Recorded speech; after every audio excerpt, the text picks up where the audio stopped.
नमस्कार दोस्तों, आपके अपने YouTube चैनल स्टडी विद संतोष पर आप सभी का स्वागत है। आज हम आपके लिए आर्टिकल के एग्जाम्पल लेकर आए हैं। इससे पहले 2 वीडियो में हम आपको आर्टिकल का टॉपिक कवर करा चुके हैं।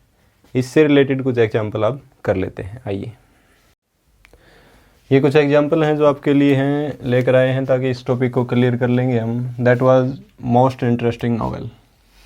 ठीक है, अब एक आदमी के बारे में है ये स्टेटमेंट जो कह रहा है कि ये जो नोवेल थी ये सबसे इंटरेस्टिंग थी। ठीक है, पहली बात तो ये है कि ये मोस्ट है। मोस्ट क्या होता है? सुपरलेटिव डिग्री है। सुपरलेटिव डिग्री के साथ हमेशा दा लगता है। ठीक है, दूसरी बात ये स्पेसिफिक है क्योंकि उसके बारे में वो बता रहा है कि ये इंटरेस्टिंग नोवेल है। इसका मतलब उसने वो नोवेल पढ़ी है, और नोवेल पढ़ी है तो इसका मतलब वो किसी स्पेसिफिक नोवेल के बारे में बात कर रहा है कि ये नोवेल इंटरेस्टिंग है, इसलिए इसमें दा आएगा। ठीक है, देखो पहली बात तो कि सुपरलेटिव के साथ दा आएगा। दूसरी बात वो बता रहा है कि नोवेल पढ़ी है जो इंटरेस्टिंग है सबसे ज़्यादा, तो इसका मतलब नोवेल क्या है, उस नोवेल के बारे में हम पहले से जानते हैं। ये यूज़र है वो पहले से जानता है, इसलिए उसके साथ दा का यूज़ करेंगे। He is space Indian but his wife is European. ठीक है, वो एक भारतीय है लेकिन उसकी जो वाइफ है वो क्या है, यूरोप से है। अब इसमें देखेंगे इंडियन, इंडियन को कैसे प्रोनाउंस करेंगे। मैंने बताया था ए या एन का यूज कैसे होगा, जो उसका स्वर और व्यंजन होता है उसके आधार पर होगा। ठीक है, तो इंडियन कैसे होगा, इंडियन। ठीक है, ई से शुरू होगा। और यूरोपियन कैसे, यू से, यूरोपियन। ठीक है, तो ई ये क्या है, एक हिंदी का स्वर है। स्वर है तो इसके साथ क्या लगेगा, an. He is an Indian but his wife is a European. ठीक है, ए क्यों आएगा, क्योंकि इसमें यू है, ये रे। ठीक है, ये सभी क्या है, व्यंजन है। इसके बाद तीसरा एग्जाम्पल करते हैं। तीसरा एग्जाम्पल क्या कहता है, my wife BA but I M MA।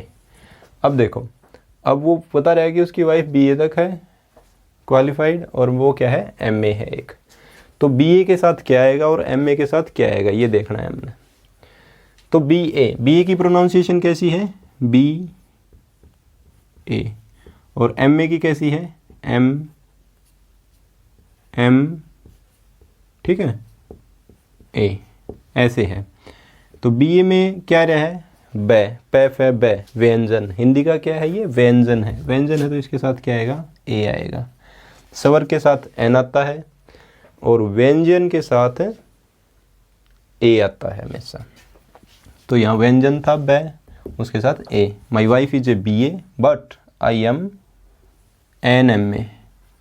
An क्यों आएगा, क्योंकि MA में क्या रहा है, A आ रहा है, A फॉर एनक। ठीक है, A फॉर AD। ये क्या है, हिंदी का स्वर है। M जो शुरुआत हो रहा है स्वर से हो रहा है, इसलिए N लगेगा। तो my wife is a BA but I am an MA। ठीक है, इसके बाद नंबर 4 एग्जाम्पल करते हैं। Every country has parliament. ठीक है, एवरी कंट्री हैज़ पार्लियामेंट। देखो अब ये किसी स्पेसिफिक पार्लियामेंट के बारे में तो बता नहीं रहा है, इंडिया की पार्लियामेंट या किसी अमेरिका की पार्लियामेंट, वो सभी कंट्रियों की बात कर रहा है। तो इसमें दा तो आ नहीं सकता क्योंकि किसी स्पेसिफिक की बात नहीं हो रही। तो A या N आएगा। A या N में से कौन सा आएगा, देखो पार्लियामेंट। तो पार्लियामेंट कैसे शुरू होता है, ऐसे। ठीक है, ऐसे शुरू होगा। तो पार्लियामेंट में क्या रहा है, पै से शुरू हो रहा है। पै मतलब एक व्यंजन है, हिंदी का कॉन्सोनेंट है। ठीक है, कॉन्सोनेंट है तो क्या आएगा, A आएगा। Every country has a parliament.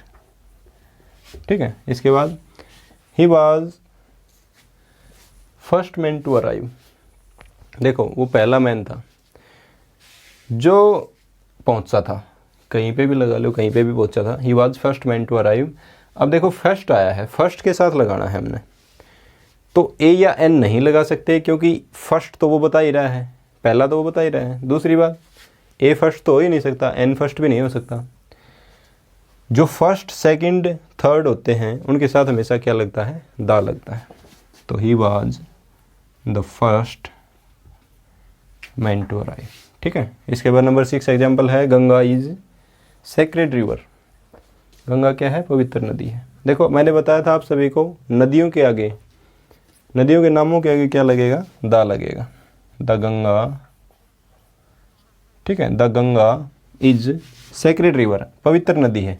तो गंगा कितनी पवित्र नदियाँ हैं, एक ही तो है, ए एन में से आएगा, ठीक है। ए एन में से कौन सा आएगा, सेक्रेड, एस, सेक्रेड, ठीक है। गंगा क्या है, पवित्र नदी है। तो सेक्रेड से क्या है, हिंदी का क्या है, व्यंजन है। हिंदी का व्यंजन है तो व्यंजन के साथ क्या आता है, हमेशा ए आता है।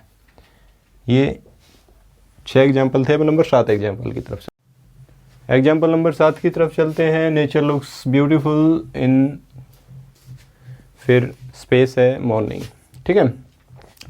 Nature looks beautiful in morning, देखो मॉर्निंग, इवनिंग और नाइट होते हैं, उसके साथ दा का यूज होता है, ठीक है। ये दूसरा लो, ठीक है। The nature looks beautiful in the morning, ठीक है, समझ में आ गया। I went to hospitals to see my uncle. अब देखो वो कह रहा है कि मैं अपने अंकल को देखने के लिए हॉस्पिटल में गया था। तो उसको क्या है, पहले से पता है वो किस हॉस्पिटल में जा रहा है। तो हॉस्पिटल क्या है, स्पेसिफिक हॉस्पिटल है, वो एक स्पेसिफिक हॉस्पिटल में गया है। ये तो है नहीं कि वो देश के सारे हॉस्पिटलों की बात कर रहा है। तो वो स्पेसिफिक हॉस्पिटल के बारे में बता रहा है जिसको वो देखने के लिए, अपने अंकल को देखने के लिए वहाँ गया है। देखो मैं ये दा के एग्जाम्पल ज़्यादा क्यों करवा रहा हूँ, क्योंकि ए या एन में बच्चों को ज़्यादा कन्फ्यूजन नहीं होता है। वो कॉन्सोनेंट और वोवल हैं, उनको देख के हिंदी के स्वर व्यंजन से ए या एन आएगा, उसको आसानी से पता लगा लेते हैं। लेकिन दा में बच्चे कंफ्यूज होते हैं कि दा आएगा या नहीं आएगा। वही रूल है दा का कि अगर स्पेसिफिक है, उसके बारे में आपको पता है, कोई स्पेशल नाम दे रखा है, या पहले से जिस चीज़ का पता है उसके बारे में यूज़र है जो सेंटेंस में जिक्र कर रहा है उसका, तो ही दा आएगा। Who is girl sitting there, ठीक है। अब कोई किसी से पूछ रहा है वो जो लड़की वहाँ पर बैठी है वो कौन है, ठीक है।